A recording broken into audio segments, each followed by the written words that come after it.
বড় বোন থাকা আসলে ভাগ্যের ব্যাপার। বড় বোন থাকলে কোনো কিছু নিয়েই চিন্তা করতে হয় না, ভাবতে হয় না। তো আমরা ৩ বোন। আমরা ৩ বোনের মধ্যে আমি হচ্ছি ছোট। আমি মেজো বোনের সাথে ঢাকাতে থাকি ছোট থেকেই। আমি স্কুল লাইফ থেকেই দিদির সাথে ঢাকাতে থাকি। তো দিদি কালকে বাইরে গিয়েছিল। এটা হচ্ছে কালকে সন্ধ্যার নাস্তা। শুক্রবার ছিল। দিদি, জামাইবাবু আর মামুনি মন্দিরে গিয়েছিল।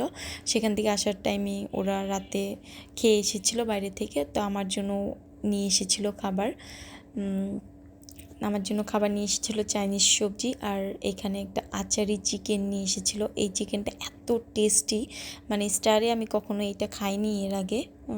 আমি নেক্সট যখন স্টারে যাব তখন অবশ্যই এটা ট্রাই করব। আমার কাছে এটা অনেক বেশি টেস্টি লেগেছে।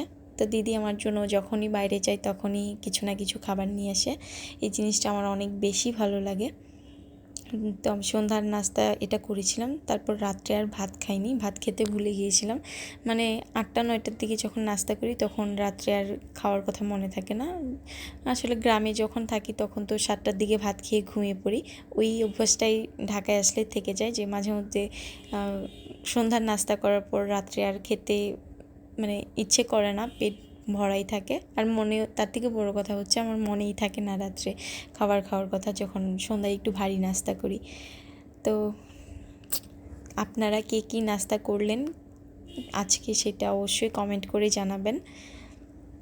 আমার তো প্রত্যেকটা দিন সন্ধ্যায় নাস্তা, সকালে ভাত খেতে ইচ্ছে করে, সব কিছুই মানে শুধু খাই খাই করে মনটা।